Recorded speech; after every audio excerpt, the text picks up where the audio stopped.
आज विशेष हम सभी मातेश्वरी मम्मा के निमित्त श्रद्धा सुमन अर्पित करने के लिए उपस्थित हुए। कई लोगों को पता ही नहीं चलता है कि मातेश्वरी मम्मा कौन थी। मैं गीत सुन रही थी, बहुत सुंदर गीत गा रहे महिमा की, भक्ति में जिसे हम देवियों के रूप में पुकारते थे, वो देवी इस संगम युग के इतिहास में हम सभी परम सौभाग्यशाली हैं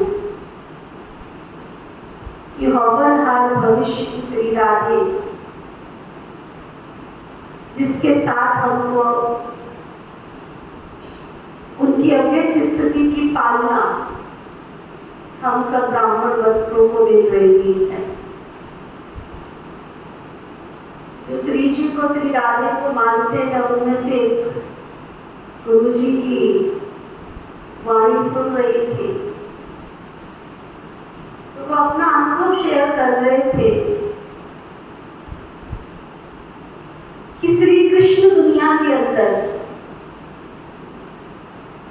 मनमोहक है, मुरली वादक है, लेकिन अगर पूछा जाए तो श्री कृष्ण जी को इस संसार में सबसे प्यारा कौन था? कौन था? हाँ, जोर से बोलो। बोलते नहीं। राधा से प्यार था। और राधे को किससे प्यार था? श्री कृष्ण से प्यार था। और अगर अपने मन की बात, लौकिक में भी हम जब घर में रहते हैं, परिवार में रहते हैं, अगर हमें पिता से कुछ चाहिए, कोई चीज, कोई वस्तु, कोई धन, अगर कुछ चाहिए तो बच्चे क्या करते हैं? सबके पास अनुभव होगा। किसके पास जाते हैं? माँ के पास जाते हैं अपनी फरियाद लेकर के। और माँ क्या करती है? अपनी फरियाद आपके पिता तक पहुंचा देती। तो मेरा चिंतन चल रहा था, कई लोगों को मालूम नहीं, मैंने क्लास में भी कई बार कहा, ये जून मास को सिंपल मत समझना, लेकिन कई भाई बहनों ने इस चीज को समझा नहीं। जनवरी मास में पिताश्री ब्रह्मा बाबा का जितना महत्व है, उससे कहीं ज्यादा हमारे जून मास में मातेश्वरी मम्मा का भी महत्व है। मातेश्वरी मम्मा जो भविष्य में श्री राधे बनने वाली है, अगर आपने उससे आशीर्वाद नहीं लिया, उसकी आज्ञाओं का पालन नहीं किया, उसकी श्रीमत के अनुसार नहीं चले, लौकिक में भी जो बच्चे अपनी माँ का कहना नहीं मानते, तो उसके प्यार और दुलार की कमी महसूस करते हैं। अलौकिक में भी ऐसे ही है कि हम जितना अपनी माँ का कहना मानेंगे, अर्थात मातेश्वरी मम्मा की श्रीमत का पालन करेंगे, तो हम उनके आशीर्वादों को प्राप्त कर सकेंगे। ये संगम युग का बहुत प्रिय राज है, क्योंकि पिताश्री ब्रह्मा बाबा ने मातेश्वरी मम्मा को यज्ञ वत्सों की पालना के निमित्त बनाया। और अहम भूमिका जो एक घर में माँ की होती है, तो हम सभी अलौकिक बाबा के बच्चे जो एडॉप्टेड बच्चे हैं, तो हम सभी एडॉप्टेड बच्चों की भी जो माँ है, अलौकिक माँ है, वो माँ कौन है? जो से बोलिए, श्री राधे। ओम राधे माँ मातेश्वरी जगदम्बा सरस्वती। तो आप सभी का उतना प्यार है, आदमी उठवाऊंगी, क्योंकि जो प्यार उठा दोगे, प्यार की निशानी होती है उसके लिए कर्तव्य परायणता, प्यार की निशानी होती है समर्पणता, प्यार की निशानी होती है आज्ञाकारी, प्यार की निशानी होती है वफादार, प्यार की निशानी होती है ईमानदार। उस तराजू में रख के अपने आप को तौलना कि ब्रह्मा कुमारी विश्वविद्यालय के आधार स्तंभ माँ के रूप में मातेश्वरी जगदम्बा सरस्वती जी और पिता के रूप में पिता श्री ब्रह्मा बाबा। अगर सचमुच हर ब्राह्मण आत्मा उनसे सच्चा प्यार करती है, हवन और भविष्य के श्री राधे और श्री कृष्णा से प्यार करती है, तो संगम युग में उनकी झलक उनसे दिखाई देगी। क्योंकि दुनिया में कहा जाता है सन सोच फादर, सन सोच मदर। पिता अपनी माँ का, बच्चा अपनी माँ का, बच्चा अपने पिता का नाम माला करता है। अगर मैं उनके पद चिन्हों पर नहीं चल रही हूँ तो कैसे समझे कि तुम मुझसे प्यार करते हो? प्यार की निशानी है माँ बाप के नक्शे कदम पर चलना। तो ऐसी मीठी मातेश्वरी मम्मा जिन्होंने अपने तन से, अपने मन से, अपनी वाणी से, अपने कर्म से, अपनी छवि से, अपनी मूरत से, अपनी सीरत से हर ब्राह्मण आत्मा को परमात्मा से मिलाया, परमात्मा की वो दिव्य शक्तियों से अवगत कराया और पिता श्री ब्रह्मा बाबा के नक्शे कदम पर चलकर हाँ जी बाबा के सिवाय दूसरा कोई शब्द का उच्चारण नहीं किया। उच्चारण ही नहीं, लेकिन प्रैक्टिकल मातेश्वरी मम्मा ने अपने जीवन के अंदर कर्तव्य परायणता का, समर्पणता का भाव प्रैक्टिकल करके दिखाया। तो ऐसी मीठी मातेश्वरी जगदम्बा भविष्य की हवनहार राधे, ओम राधे मातेश्वरी मम्मा का हम बहुत बहुत सत सत मातेश्वरी मम्मा को सत सत नमन करते हैं, नमन करते हैं, नमन करते हैं और देख के श्रद्धा सुमन अर्पित करते हैं। और उन्हीं के महावाक्यों के अनुसार उनके मुखारविंद के 1965 की ये मातेश्वरी के द्वारा उच्चारण किए हुए महावाक्य हैं, जिनको हम आज सुनेंगे और अपने जीवन में उतारने का लक्ष्य रखेंगे। और ऐसे ही अनुभव करेंगे कि मातेश्वरी मम्मा हम सबके बीच में आज यहाँ उपस्थित हैं और वो हमें अपने जैसा बनने की शक्ति प्रदान कर रही हैं। पवित्रता रूपी गुण को धारण कर डायरेक्टर के डायरेक्शन पर चलते रहो तो देवताई किंगडम में आ जाएंगे। पवित्रता रूपी गुण को धारण कर डायरेक्शन पर चलते रहो तो देवताई किंगडम में आ जाएंगे, अर्थात सतयुग की नई राजधानी में आ जाएंगे। प्रातः क्लास में सुनाने के लिए जगदम्बा माँ के मधुर महावाक्य। ओम शांति।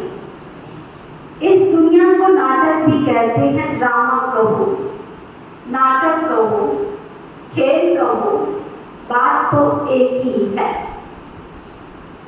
नाटक जो होता है वो एक कहानी होती है, उसमें भी बायप्लॉट्स बीच में दिखाते हैं, लेकिन स्टोरी तो एक ही होती है ना।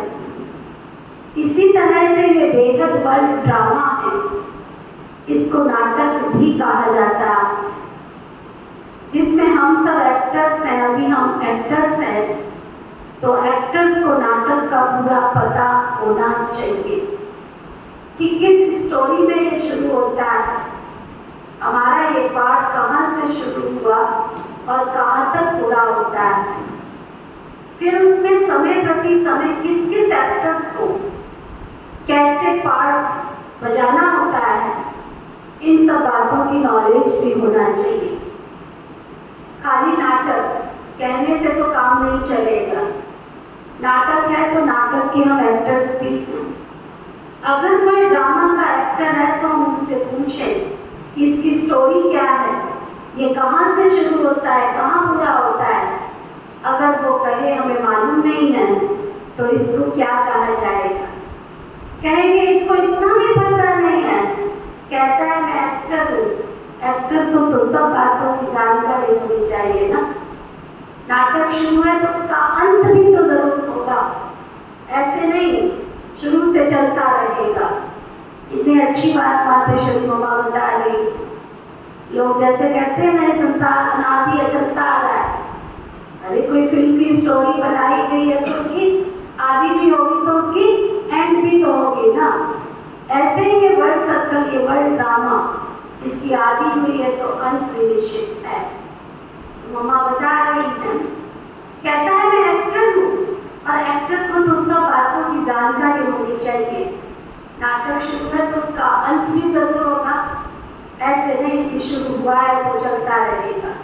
तो इन सब बातों को समझने का इस बेहद के नाटक का जो रचयिता है वो जानता है कि किस तरह से इस नाटक की शुरुआत हुई।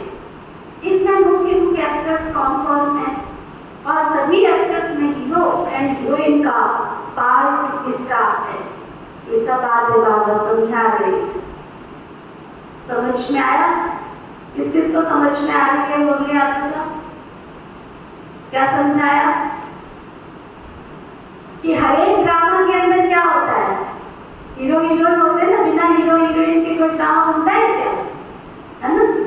तो इस वर्ल्ड ड्रामा में भी बाबा ने आके हमको समझाया है कि कौन कौन हीरो हीरोइन है और कौन कौन एक्टर है, कौन मुख्य एक्टर है। ये सब नॉलेज जो रोज क्लास करते हैं ना, जो सुनते हैं ना, वही समझते हैं। उनको मालूम है कि इसका पहला डायरेक्टर और क्रिएटर कौन है। क्रिएटर कहेंगे सुप्रीम सोल, परमात्मा को, लेकिन वो भी एक्टर, और उनकी एक्टिंग कौन सी है? डायरेक्टर पर की एक्टिंग। वह कल्प में एक ही बार आकर के एक्टर बनता है। कौन? शिव बाबा एक कल्प में एक ही बार आते और आकर के एक्टर बनते हैं। अभी डायरेक्टर बनकर एक्ट कर रहा है। वो कहते हैं इस नाटक की शुरुआत मैं करता हूँ। कैसे करता हूँ? जो प्यूरिफाइड सत्युग की दुनिया है, जिसको नई दुनिया कहते हैं, वो वर्ल्ड, न्यू वर्ल्ड में क्रिएट करता हूँ। क्या कह रहे हैं शिव बाबा? कि जो नई दुनिया है उसकी आकर के मैं स्थापना करता हूँ, उसकी रचना करता हूँ। जो प्यूरिफाइड है बिल्कुल, जिसके अंदर कोई किसी प्रकार का अंश भी विकारी दुनिया कर रही है। आप अभी सब जो पवित्रता को धारण करके डायरेक्टर के डायरेक्शन पर चल रहे हो, वह सभी एक्टर्स अभी प्यूरिफाइड बन रहे हैं। फिर इन्हीं एक्टर्स के द्वारा अनेक जन्मों का चक्र चलना है। ये बात भी समझाते हैं कि अभी पवित्र हुए मनुष्य दूसरे जन्म में देवताई किंगडम में जाएंगे। वह किंगडम 2 युग सूर्यवंशी चंद्रवंशी युग में चलती है। फिर वह सूर्यवंशी चंद्रवंशी एक्टर्स का पार्ट जब पूरा होता है तब फिर थोड़ा नीचे गिरते हैं अथवा वाम मार्ग में जाते। फिर दूसरे धर्मों का टर्न आता है, इब्राहिम, बुद्ध, फिर क्रिश्चियंस, ये सभी धर्म स्थापक नंबर बार आकर के अपना अपना धर्म स्थापन करते हैं। तो देखो नाटक की स्टोरी कहाँ तक शुरू हुई और कहाँ पर पूरी हुई है। इसके बीच में दूसरे तीसरे बाई प्लॉट्स भी आते हैं। ये सभी वृत्तांत बैठ करके बाबा समझाते हैं। अभी ये नाटक पूरा होने वाला है। वह नाटक तो 3 घंटे में पूरा होता है और ये नाटक तो पूरा 5000 वर्ष होकर फिर रिपीट होगा। तो ये सारा वृत्तांत बुद्धि में होना चाहिए।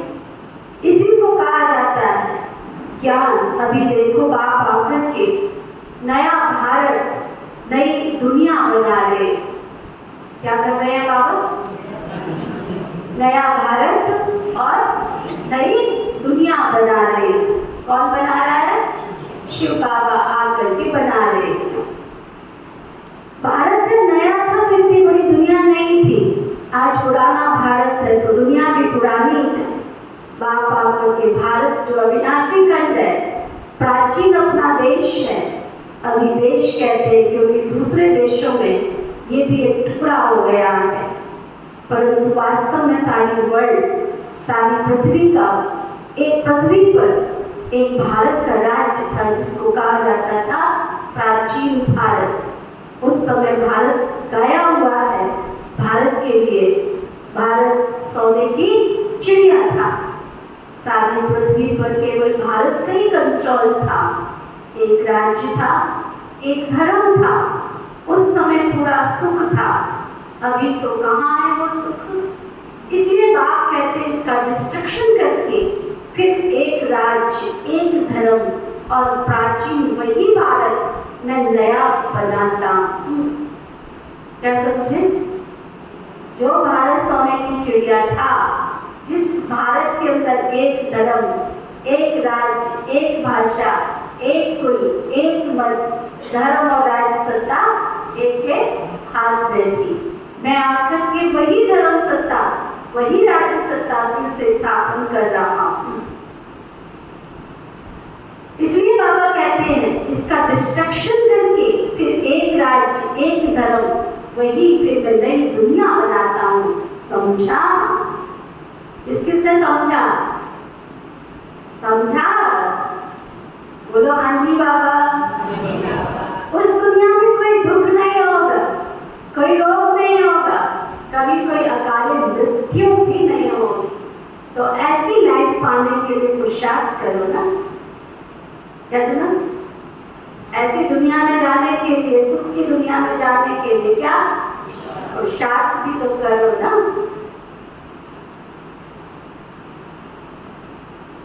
मुफ्त में थोड़ी ऐसी दुनिया तुमको मिल जाएगी।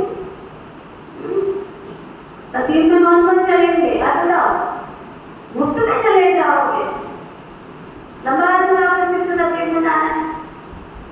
बाबा कहते मुफ्त में चले जाओगे, उसके लिए फिर डाल तो करना पड़ेगा ना, कुछ तो मेहनत करनी पड़ेगी ना।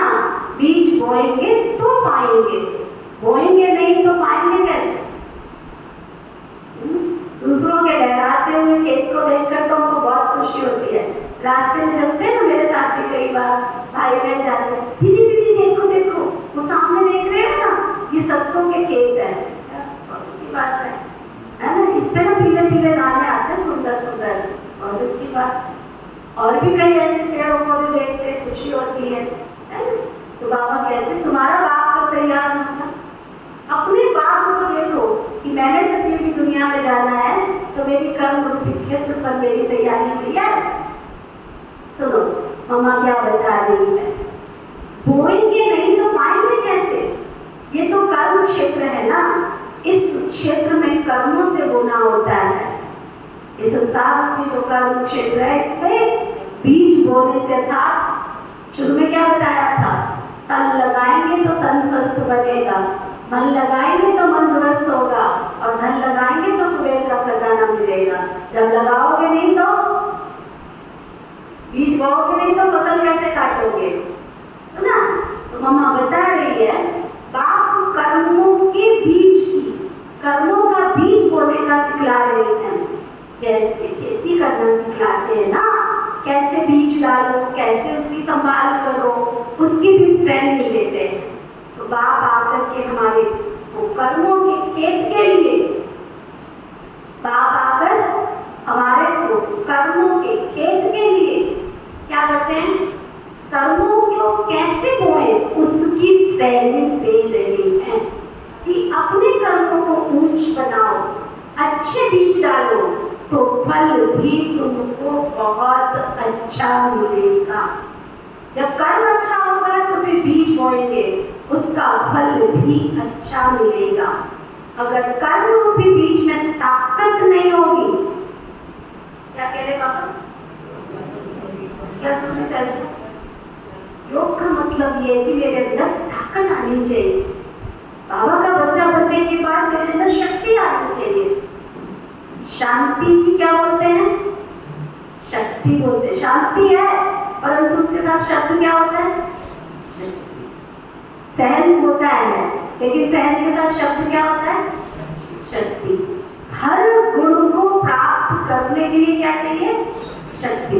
अब अगर यूं कहे कि शक्ति होगी तो शांति आएगी ना, शक्ति होगी तो धीरज आएगा ना, शक्ति होगा तो प्रेम आएगा ना, प्यार की शक्ति। तो वो मम्मा बता रही है क्या? जब अच्छे बीज डालोगे तो फल भी अच्छा मिलेगा। जो कर्म अच्छा होगा फिर जो बोएंगे उसका फल भी अच्छा मिलेगा। अगर कर्म रूपी बीज में ताकत नहीं होगी कर्म बुरे बोएंगे तो फल क्या मिलेगा? ये जो खा रहे हो ना, फिर रो रहे हो ना, जो खाते हो उसमें ही रो रहे हो। दुख और अशांति है ना, कुछ ना कुछ रोग आदि खिटखिट होती रहती है। सब बातें मनुष्य को दुखी करती रहती है ना, इसलिए बात कहते हैं अभी तुम्हारे कर्म को मैं बहुत ऊंच क्वालिटी का बना रहा हूं, है ना। जैसे बीज भी ऊंची क्वालिटी का होगा तो उसी क्वालिटी को बोएंगे तो फल भी क्या जी फल, जो खेती का काम करते हैं, है ना, तो बीज भी कैसा होगा, उसी क्वालिटी का निकलेगा ना, तो उसको फल अच्छा निकलेगा, उसका फल अच्छा निकलेगा। अगर बीज अच्छी क्वालिटी का नहीं होगा तो फिर अच्छी क्वालिटी का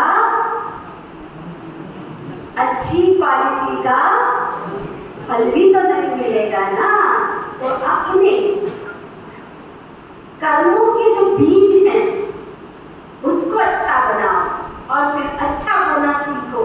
तो ये सभी चीजों को समझ करके अभी अपना पुरुषार्थ करो। अच्छा, अभी 2 मिनट के लिए साइलेंस में बैठ जाओ, सीधे होके बैठ जाओ।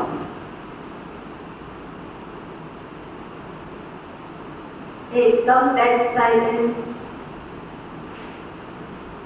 देह भी याद ना आवे, देहधारी भी याद ना आवे। ओम में मैं और मैं ओम।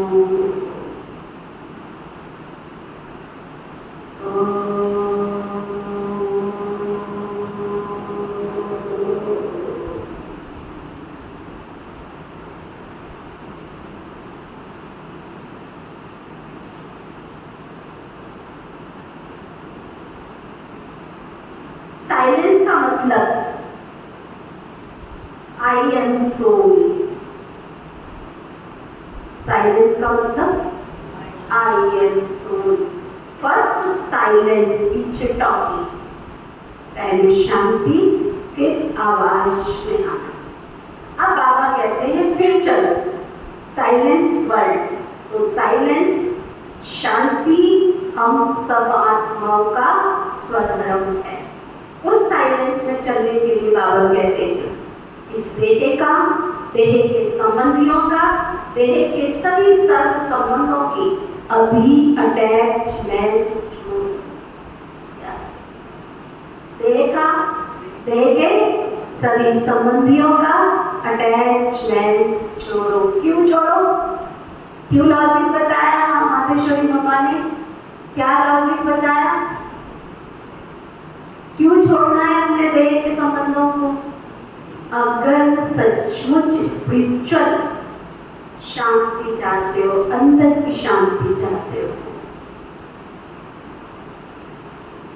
सन ऑफ सुप्रीम सोल, अब मुझे याद करो और मेरे धाम में आ जाओ। तो अभी चलने का ध्यान रखो। ये दुनिया ठहरने की नहीं है, अब चलने का समय आ गया है। अभी आने का ख्याल नहीं करो, अंत मत सो करके। अभी कोई में भी अटैचमेंट नहीं, अभी तो शरीर की भी अटैचमेंट छोड़ दो। समझा? किस किस को समझ में आया? जो भटकते रहते सारा दम के चक्कर में। काम करो लेकिन धीरज से, शांति से, प्यार से, जितना जरूरत है ना। अभी तो शरीर की भी अटैचमेंट छोड़ो। समझा? ऐसी अपनी धारणा बनाने की है। समझा? अच्छा, अब फिर से बैठ जाओ साइलेंस में। 1 सेकंड में चलो। देह भी याद ना आवे, देहधारी भी याद ना आवे, 5 तत्वों के पार वो परम धाम, आवाज से परे की वो दुनिया जहाँ चारों ओर शांत शांति शांति। सुनहरा प्रकाश, श्री प्रकाश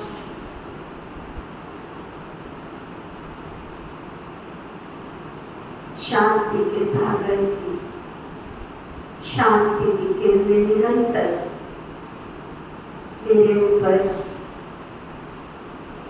आ रही।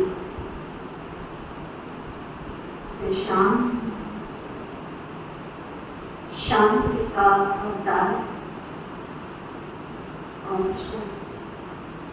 एक सेकंड में गए और एक सेकंड में शांति का स्टॉप जमा किया। पुराने जमाने में देखा था ना, वो रैट होते थे, देखा रैट देखा था गाँव में, नीचे से पानी भर के फिर भर के। हमने भी सारा दिन यही काम करना है, गए पर अपना शांति खटेगी, फिर सबको शांति।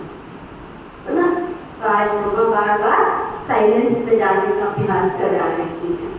चलते फिरते भी साइलेंस, बोलते भी साइलेंस। बोलते कैसे साइलेंस होती है मालूम? बोलते समय हमारा बुद्धि योग अपने उसी I am soul, first pure soul अथवा साइलेंस सोल को याद रखना। परम धाम में मेरा स्वरूप कौन सा होगा? शांति वाला ना। तो याद रखना। तो ये प्रैक्टिस होनी चाहिए। जैसे हम इसका आधार लेकर बोलते हैं, चलो अभी आंखों का आधार लेते हैं, देखते हैं, जिसकी जरूरत है उसका आधार लेकर के काम करो। ऐसे आधार लेकर काम करेंगे तो बहुत खुशी होगी। आधार से मतलब आप चल नहीं सकते, लाठी का सहारा लेते हो, आधार है ना। मैंने भी आधार ले रखा है। आप तक अपनी आवाज पहुंचा रही हूँ तो माइक का आधार ले रखा है, माइक में भी आधार ले रखा है। अगर इसमें इलेक्ट्रिक कनेक्शन ना हो तो सारी दुनिया किसके आधार पर चल रही है? एक दूसरे के आधार पर चल रही है। तो मेरा आधार क्या है? पॉइंट ऑफ लाइट, शांति का सागर परमात्मा, और शांति के सागर की मैं शांति स्वरूपा आत्मा, शांति के सदर्भ में स्थित शांति का अवतार। जिसकी जरूरत है उसका आधार लेकर काम करो। ऐसे आधार लेकर काम करेंगे तो बहुत खुशी रहेगी, फिर कोई बुरा काम नहीं होगा। अच्छा, ऐसे बाप दादा और माँ के मीठे मीठे बहुत अच्छे सदा साइलेंस की अनुभूति करने वाले बच्चों के प्रति याद प्यार और गुड मॉर्निंग। हम सब रूहानी बच्चों की रूहानी माता पिता को याद प्यार और नमस्ते।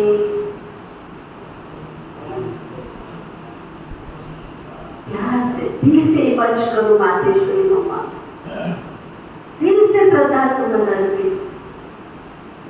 अच्छा, जब मातेश्वरी मम्मा ने शरीर छोड़ा, वतन में संदेशी गई और फिर वहां से जो संदेश आया वो संदेश हम सभी सुनेंगे। संदेशी के तन के द्वारा आलमाइटी पिता के उच्चारित महावाक्य मातेश्वरी मम्मा के निमित्त। हे शिरोमणि राधे बेटी, तुम निष्दिन मेरे सब दिव्य कार्य में तत्पर हो, अर्थात वैष्णव शुद्ध स्वरूप हो। इमर्ज करना, संसार की वर्ल्ड ऑलमाइटी अथॉरिटी, जिसको दुनिया मंदिरों में कंदराओं में ढूंढती है। कोई निर्जला एकादशी करता है, कोई 16 सोमवार करता है, कोई 21 मंगलवार करता है, कोई सत्यनारायण की कथा करता है भगवान के स्वरूप को पाने के लिए। और भगवान का वो स्वरूप मातेश्वरी मम्मा को क्या कह रहे हैं? हे शिरोमणि राधे बेटी, तुम निष्दिन मेरे सम दिव्य कार्य में तत्पर हो, अर्थात वैष्णव शुद्ध स्वरूप को शुभ सेवा करती हो, इसलिए साक्षात मेरा स्वरूप हो। जो बच्चे अपने पिता के फुट स्टेप नहीं लेते हैं ना, उन्होंने से बिल्कुल मैं दूर रहता हूं। क्या अंडरलाइन करना है? जो अपने माता पिता के फुट स्टेप माना कदम पर कदम नहीं चलते हैं, उनसे भगवान सदा दूर रहता है। क्योंकि बच्चा तो फिर भी बाप के समान तो अवश्य चाहिए ना। ये कायदा अभी बाप स्थापन करते हैं और यही कायदा सत्युग और त्रेता में चलता है। हम बड़े सम्मान से कहते हैं कि हमारे पहले के जो घरों में थे ना, माता पिता के कदमों पर उनके बच्चे चलते थे। और अभी तक आप देखो राजस्थान के अंदर पिता के सामने बच्चे की हिम्मत नहीं है बोलने की। अभी भी कई ऐसे क्षेत्र हैं, बड़े भाई के साथ भी कुर्सी पर नहीं बैठेंगे, है ना। तो ये प्रथा भी बाबा क्या कह रहे हैं, मम्मा क्या कह रही है, बाबा क्या कह रहे हैं कि ये जो प्रथा है, ये जो संस्कार है, इस संगम युग पर मैं बच्चों के अंदर स्थापित करता हूँ कि मेरा एक एक बच्चा मेरे सच्चे सच्चे जो माता पिता है उनके नक्शे कदम पर चले। अभी ये कायदा स्थापन हो रहा है जो सतयुग और त्रेता तक चलता है। वहां जैसा बाप वैसा बेटा, परंतु द्वापर कलयुग में जैसा बाप वैसे बेटे नहीं होते। अभी बच्चे को बाप समान बनने का परिश्रम करना पड़ता है, मगर वहां तो नेचुरल ऐसा कायदा बना हुआ है, जैसा बाप होगा वैसा उसका बेटा होगा। जो अनादि कायदा इस संगम युग पर ईश्वर पिता प्रत्यक्ष रूप में स्थापन करता है। नंबर 2, मधुर माली की मधुर मीठी दिव्य पुरुषार्थ की बेटी, अब तुझे बहुत रमणीक स्वीटनेस बनना और बनाना है। अभी बड़े सार्वंजी की चाबी सेकंड में प्राप्त करना और कराना तुम्हारे हाथ में है। देखो ऑलमाइटी जो हरेक जीव प्राणी का मालिक है, वो जब प्रैक्टिकल इस कर्म क्षेत्र पर आया है तब सारी सृष्टि, बड़ा सुंदर शब्द बोला है, जब इस सृष्टि का मालिक इस तरह पर आया है तो प्रैक्टिकल में सारी सृष्टि को हैप्पी हाउस बना देता है। इस समय सभी जीव प्राणियों का मालिक अव्यक्त रीति से सृष्टि को चला रहा है, लेकिन जब वो प्रत्यक्ष रूप में देहधारी वन मालिकपन से कर्म क्षेत्र पर आता है तब सतयुग त्रेता के समय सभी जीव प्राणी सुखी बन जाते हैं। वहां सच की दरबार खुली रहती है। कहाँ पर? कहाँ पर? जोर से तो बोलते हैं। कहाँ पर? क्या होता है? सच की दरबार खुली रहती है।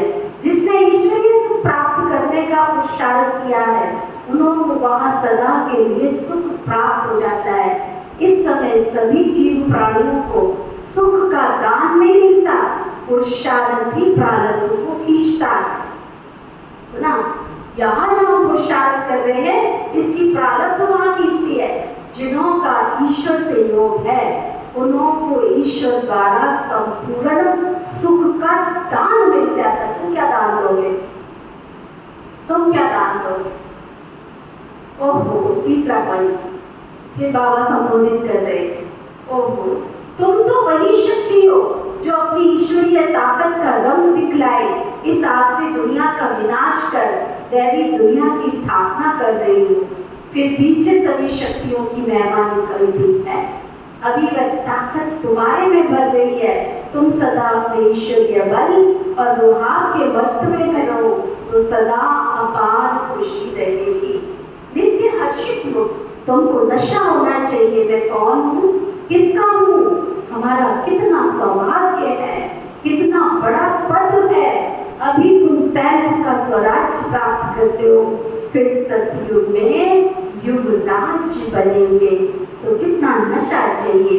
इस अपने भाग्य को देखकर खुशी में रहो। अपने लक को देखो, उससे कितनी लॉटरी तुमको मिलती है। ओहो, कितना श्रेष्ठ तेरा लक, जिस लक से वैकुंठ की लॉटरी मिल जाती है। समझा? लक की ऐस्ट देवी फूल बच्ची। कितना प्यार बाबा कर रहा है आप लोगों को? इतना प्यार आया पूरा पास? अगर वो प्यार आता तो आज नंबर ले लेते। चौथा पॉइंट, इस सुहावने संगम पर स्वयं निराकार परमात्मा ने साकार में आकर ये ईश्वरीय फैक्ट्री को ली है, जहां कोई भी मनुष्य अपना कखपन दे करके अविनाशी ज्ञान रतन ले सकता है। ये अविनाशी ज्ञान रत्नों की खरीदारी अति सूक्ष्म है, जिसको बुद्धि से खरीदना होता है ना। लाल हरे पीले नोट देके नहीं मिलता है, बुद्धि से खरीदना होता है। ये कोई स्थूल वस्तु नहीं है जो नैनों से देखने में आवे, मगर अति महीन गुप्त छिपी हुई होने के कारण इनको कोई लूट नहीं सकता। ऐसा सर्वोत्तम ज्ञान खजाना प्राप्त करने से अति निसंकल्प सुखदायक अवस्था रहती है। जब तक कोई ने यह विनाशी ज्ञान रतन खरीद नहीं किया, तब तक निश्चित बेफिक्र निसंकल्प रह नहीं सकता। इसलिए इस अविनाशी ज्ञान रत्नों की कमाई कर अपने बुद्धि रूपी सूक्ष्म तिजोरी में धारण कर नित्य निश्चिंत रहना है। विनाशी धन में तो दुख समाया हुआ है और अविनाशी ज्ञान धन में तो अथाह सुख समाया हुआ है। नंबर 5, जैसे सूर्य सागर के जल को खींचता है तो फिर ऊंचे पहाड़ों पर बरसता है, वैसे ये भी डायरेक्ट ईश्वर द्वारा वर्षा होती है। कहते हैं शिव की जटाओं से गंगा निकलती है, अभी इनके मुख कमल के द्वारा ज्ञान की अमृत धारा बह रही है, जिसको अविनाशी ईश्वरीय धारा कहा जाता है, जिससे तुम भागीरथ पुत्र पावन हो, अमर बन रहे हो।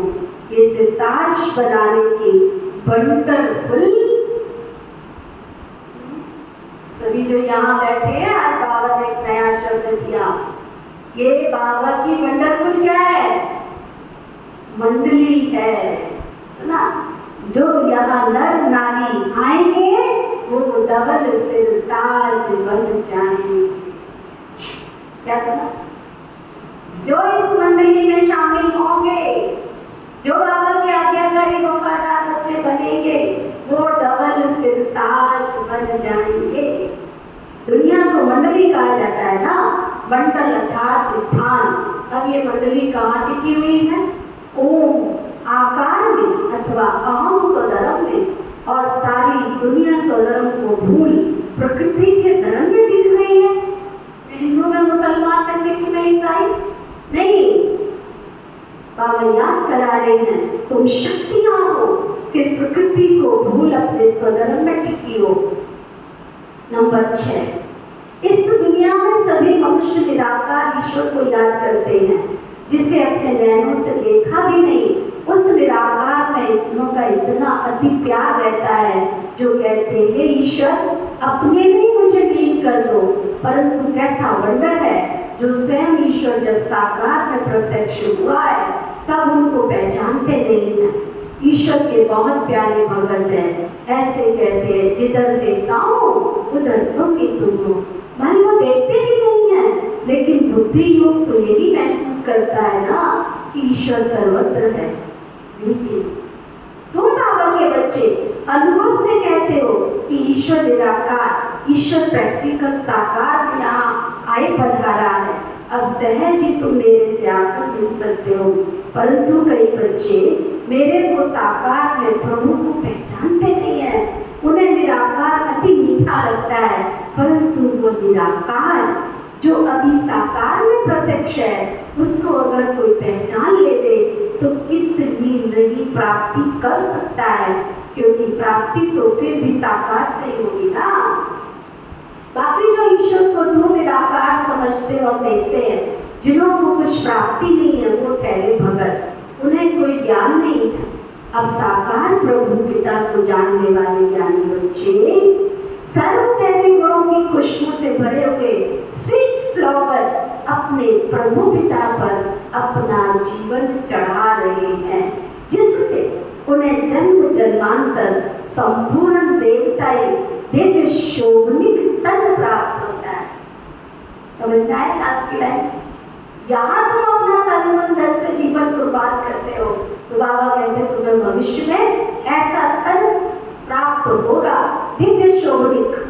नंबर 7, सेल्फ को जानने से तुम राइट रॉन्ग सत्य असत्य की परख को जानते हो। इस ईश्वरीय ज्ञान से ट्रुथ जवान रहती है, जिससे किसी का संग दोष नहीं चढ़ सकता। अगर सचमुच ज्ञान गया है तो किसी के संग दोष में नहीं आएंगे। संग दोष की छाया, ध्यान देना, संग दोष की छाया उसके ऊपर पड़ती है जो खुद अज्ञान के वश में है। इस समय ट्रुथ जमाना है ही नहीं, इसलिए किसी की भी जबान पर भरोसा न रख, उनसे लिखवा लेते। मनुष्यों का बोल अनट्रुथ निकलता है। अगर ट्रुथ होता तो उनके माँ बाप के पूजे जाते ना। जैसे देखो डिवाइन फादर के ट्रुथ महावाक्य के शास्त्र बने हुए हैं, जिन्हों का गायन है, पूजन चलता आता है, तो उनके सत्य महावाक्यों की धारणा करने से ईश्वरीय क्वालिटी ऑटोमेटिक आ जाती है। न सिर्फ मगर कोई तो पढ़ते पढ़ते अगर सच्चाई से ईश्वरीय ज्ञान को सुनते हैं, सत्य को स्वीकार करके सुनते हैं, तो बहुत अच्छी बात बाबा बताने जा रहे हैं। उतना पढ़ते पढ़ते ही श्री कृष्ण का ब्रह्मा का साक्षात्कार भी प्राप्त कर लेते हैं। ओहो, होली हृदय कमल, होली हस्त कमल, होली नयन कमल, बेटी राधे तेरी सारी काया पलट कमल फूल सम, कोमल कंचन काया बन गई। वहाँ ले आज तो बाबा इतने तो भक्त लोग भी मेहमानी करते होंगे, है ना? इतने तो भक्त लोग भी मेहमानी करते होंगे श्री जी की, श्री राधे की, जितनी आज शिव बाबा ने की है। देखो, ओहो, होली हृदय कमल, होली अस्त कमल, होली नयन कमल, बेटी राधे तेरी सारी काया पलट कमल फूल सब, कोमल कंचन काया बन गई है। परंतु पहले जब सोल कंचन बनती है ना, तब सारा तन कंचन और प्योर बनता है। यानी आत्मा उतनी प्योर और कंचन हो। जिस होली कोमल तन में ही अत्यंत कशिश भरी हुई है, तुम अपने परमेश्वर पिता द्वारा अज्ञान तपत को बुझाए, ज्ञान तेज को जगाए, अति शीतल रूप बन गई हो। खुद शीतल रूप बन, फिर अन्य हम जिन्स को भी ऐसी सच्ची शीतलता दान देने अर्थ इस सुहावने संगम पर निमित्त बनी हुई हो। तुम्हारे जड़ चित्रों द्वारा भी सारी दुनिया को शीतलता और शांति का दाम मिलता है। अभी तुम सारी सृष्टि को सेल्वेशन में लाए, अंत में अपना दिव्य तेज दिखाए, न्यू बैकुंठ गोल्ड गुलशन में जाकर विश्राम करें। समझा? अच्छा, बहुत बहुत मीठी मातेश्वरी मम्मा को, पिता श्री ब्रह्मा बाबा को और शिव बाबा को सत्य सत्य नमन है। सब खड़े हो जाए।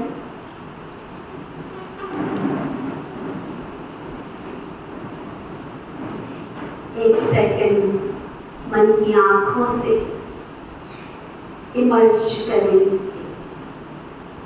मीठी मातेश्वरी मम्मा,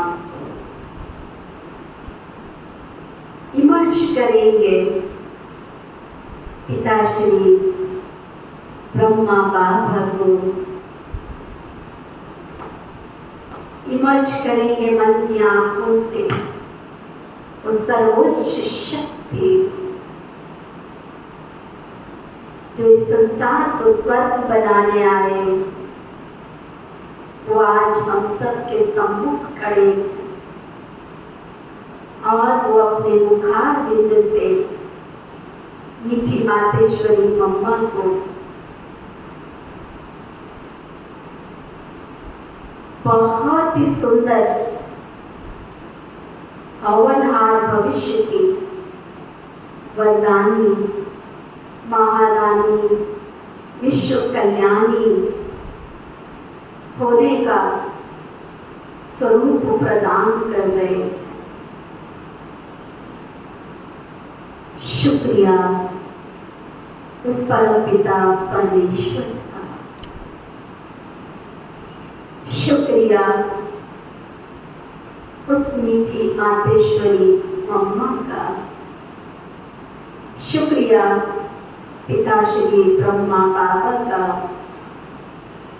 शुक्रिया संपूर्ण ब्रह्मांड में बसने वाले पशु पक्षी नर नारी जीव जंतु, शुक्रिया प्रकृति के पांचों तत्वों का, धरती आकाश जल वायु, शुक्रिया सभी ब्रह्मा कुमार कुमारी ईश्वरीय विश्वविद्यालय के ब्राह्मण वंशों का, शुक्रिया सभी दीदी दादियों का, शुक्रिया फिर से मातेश्वरी मम्मा का, शुक्रिया शुक्रिया। ओम शांति। आज का अव्यक्त इशारा खड़े होकर ही ले।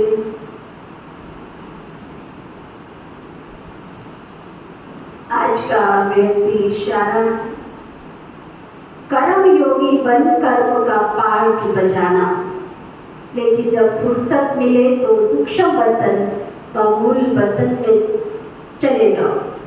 जैसे कार्य से फुर्सत मिलने के बाद घर में चले जाते हो ना, दफ्तर का काम पूरा हुआ घर में चले गए, ऐसे स्मृति रहे कि मेरा परम धाम घर अभी सामने खड़ा है, अभी अभी यहाँ अभी अभी वहाँ।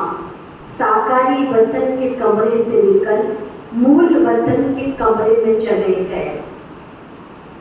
ओम शांति।